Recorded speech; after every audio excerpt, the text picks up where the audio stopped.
Hello dear, अस्सलाम वालेकुम। तो आज आपका भाई दोबारा आपके सामने हाजिर है। आज हमारे पास 6 दिसंबर 2023 है। 12 बजे मैं इसका रिव्यू कर रहा हूँ, 12 मतलब के दोपहर के 12 बजे। और काफ़ी ज़्यादा लोगों ने कहा था कि Engro polymer and chemical limited पे रिव्यू करें। सबसे पहले मैं ये बात बता दूं कि मैं इसका फंडामेंटल एनालिसिस करने लगा हूँ और ये लॉन्ग टर्म के लिए करूँगा, शॉर्ट टर्म के लिए नहीं। ठीक है। अच्छा, इसके सबसे पहले अगर हम देखें तो इसकी अभी करंट प्राइस चलिए 49 रुपीज़। अगर 1 मंथ की रेंज में देखें तो ये 41 से उठ के 49 पे आया है, मतलब कि इस रैली में इतना आया है। ठीक है। जबकि अगर इसकी बीटा वैल्यू हम देखें तो 0.9 समथिंग है, कि जो बहुत ज़्यादा है। मार्केट की मैनिपुलेशन की वजह से भी इसकी प्राइस पे इतना फ़र्क नहीं पड़ रहा। ठीक है, मतलब कि नवंबर से अभी तक दिसंबर तक ये सिर्फ 9 रुपये 8 रुपये तकरीबन ऊपर आया है। ठीक है, ये एक चीज़ देखने वाली है। Year to date change obviously अच्छा है। 1 ईयर चेंज हमें पिछले साल के मुताबिक चेंज इतना कोई खास दिख नहीं रहा। तो पहले देख रहे थे कंपनी करती क्या है। तो कंपनी बेसिकली पॉलीविनाइल क्लोराइड बनाती है। विनाइल क्लोराइड मोनोमर बनाती है, वीसीएम, पीवीसी। पीवीसी और वीसीएम पीवीसी मोस्टली पाइप्स बनाने के लिए यूज होता है। इसके अलावा caustic soda and related chemicals बनाती है एक कंपनी।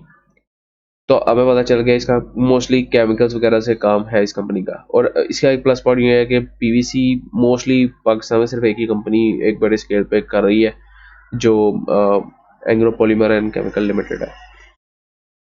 ये एक चीज़ देखने वाली होगी। इसके अलावा अगर हम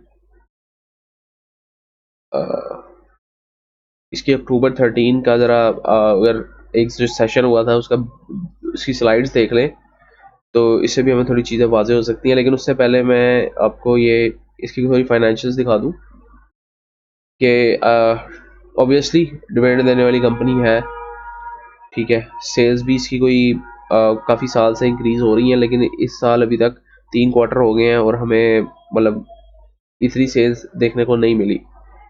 अब और देखने वाली चीज़ ये है कि यहाँ पे इसकी जो डेप्ट है ना वो काफ़ी इंक्रीज़ करता जा रहा है। तो ये भी एक ज़रा देखने वाली चीज़ है हमारे लिए, क्योंकि एज इन्वेस्टर हम यही देखते हैं कि कंपनी में कितने डेप्थ हैं कितने नहीं।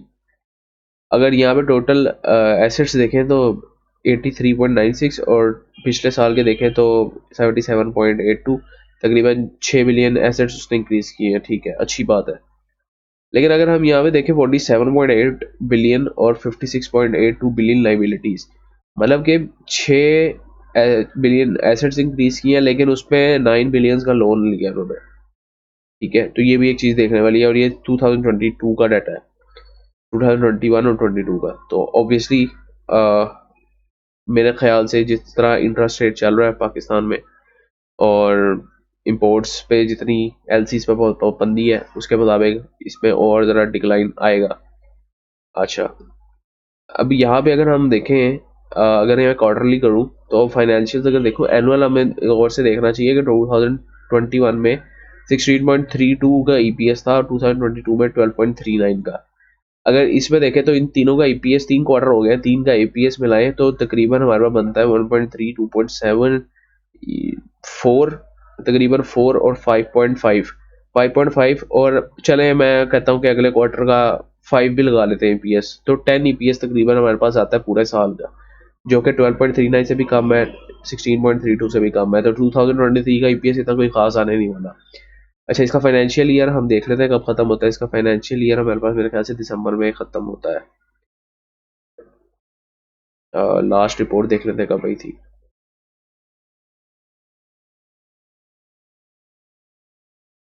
हाँ, दिसंबर 31 को खत्म होता है। साल के खत्म होने से ही इसका फाइनेंशियल ईयर भी खत्म हो जाता है।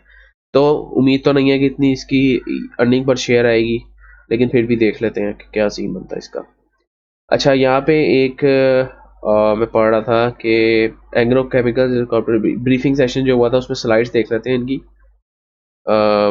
आई गेस यही था। हाँ। अच्छा, वो कह रहे हैं इसमें हाइलाइट्स उन्होंने कहा कि ease in LC establishment and remittances and progress on ongoing projects. इसमें वो ये बताएंगे improvements in coal delta quarter on quarter, continuous increase in cost of doing business, वो कह रहे हैं हमारी कंटिन्यूड इंक्रीज, कि हमारी इंक्रीज कैसे बढ़ती जा रही है कॉस्ट में, हमारी कॉस्ट कैसे बढ़ती जा रही है बिजनेस करने में, ठीक है। और given devaluation and inflationary pressures, और वो किस वजह से इफेक्ट हो रही है, devaluation and inflation. Devaluation means के करेंसी डिवैल्यूएट हो रही है ना आपकी, डॉलर बढ़ रहा है और आपको इंपोर्ट्स में मसला आ रहा है। एंड इन्फ्लेशनरी प्रेशर्स, मतलब कि इन्फ्लेशन आ रही है, उसमें क्या प्रेशर आपकी डाल रही है। ये सिंबल उन्होंने अपना बताया हुआ है कि पिछले साल और इस साल में प्राइसेस, पीवीसी की प्राइसेस और इथाइलिन कोल डेल्टा की प्राइसेस में क्या फ़र्क था। मोस्टली हमें देखने को मिल रहा है कि इस साल काफ़ी ज़्यादा लो प्राइसेस रही है। अच्छा, इसके बाद ये उन्होंने बता दिया कि मोस्टली हमारा विनाइल जो यूज़ हो रहा है पाइप्स एंड फिटिंग्स में यूज़ हो रहा है, ये भी मिस करवाते हैं। मेन चीज़ ये है जो मैं आपको दिखाना चाह रहा था कि की focus is ensuring safe and sustainable operations. वो कह रहे हैं हम कोशिश कर रहे हैं कि सेफ एंड सस्टेनेबल ऑपरेशंस बनाएं, कि करें। अच्छा, वो कह रहे हैं कि राइजिंग, हम एक्सपेक्ट ये भी कर रहे हैं कि इंटरेस्ट रेट ज़्यादा हो सकते हैं और इन्फ्लेशन ज़्यादा हो सकती है और ये हमारे कस्टमर्स को इम्पेक्ट करेगा, वो एक्सपेक्ट कर रहे हैं ये। अच्छा, इसके बाद वो कह रहे हैं कि जो ब्लेंडेड गैस पे इम्पोजिशन आई है, ठीक है, उसकी वजह से भी हमारी कॉस्ट इंक्रीज हो सकती है आगे आने वाले सालों में या फिर क्वार्टर में, ठीक है। इसके अलावा वो कह रहे हैं कि हमारे मार्जिन इफेक्ट हो सकते हैं, मतलब प्रॉफिट इफेक्ट हो सकता है इससे, जिसकी वजह से मुझे खतरा लग रहा है कि ये डिविडेंड्स भी ना दे या कम दे वो डिविडेंड, ठीक है। अब इसके बाद वो कह रहे हैं we will continue to support the market until tough economic times. वो अपनी तरफ से पूरी कोशिश करेंगे कि मज़ीद बिजनेस लाएं और मज़ीद मार्केट को सपोर्ट करें टफ इकोनॉमिक क्राइसिस में भी। अच्छा, any further issues with establishment of LCs and remittances will impact capex and raw material delivery. पहले मैं आपको बता देता हूँ कि ये एलसी क्या होता है, what is LC in import. अच्छा, अगर एलसी देखा जाए तो वो कह रहे हैं कि एलसी होता है लेटर ऑफ क्रेडिट। अच्छा, लेटर ऑफ क्रेडिट ये होता है कि आप सपोज कर पाकिस्तान में वो जो एक्सपोर्ट करेंगे तो वो जाहिर सी बात है कस्टम क्लियरेंस से होकर जाएगा। जब कस्टम क्लियरेंस से, वो कहते हैं कि हमारा एग्रीमेंट ये होगा, जब कस्टम क्लियरेंस से हो जाएगा ना, मतलब पास आउट, तब हम आपको पेमेंट करेंगे, जो एक्सपोर्ट जहाँ जिसको एक्सपोर्ट करे वो आपको पेमेंट करेंगे। तो उसमें भी थोड़े इश्यूज आ रहे हैं और रेमिटेंसेज के इश्यूज आ रहे हैं, तो वो कह रहे हैं कि हमें ये भी इश्यूज फेस करने पड़ सकते हैं रॉ मटेरियल की डिलीवरी में, ठीक है। ये कंपनी की तरफ से, ये कंपनी की ऑफिशियल स्लाइड्स हैं जिसके जिसके थ्रू मैंने आपको बता दिया कि कंपनी खुद भी एक्सपेक्ट कर रही है कि उसकी सेल्स में थोड़ी कमी हो सकती है और ईपीएस की ग्रोथ हमने देख ही ली है, मैंने आपको यहाँ पे समझा दी है। तो मेरे नहीं ख्याल से कि ये आने वाले वक्तों में हमारे लिए एक अच्छा स्टॉक होगा इन्वेस्ट करने के लिए। आल्दो मैं इसके कुछ ना कुछ शेयर्स ज़रूर रखूँगा अपने पास, क्योंकि एंग्रो एक अच्छा ग्रुप है, सिर्फ इसके नाम पे रखूँगा मैं शेयर्स।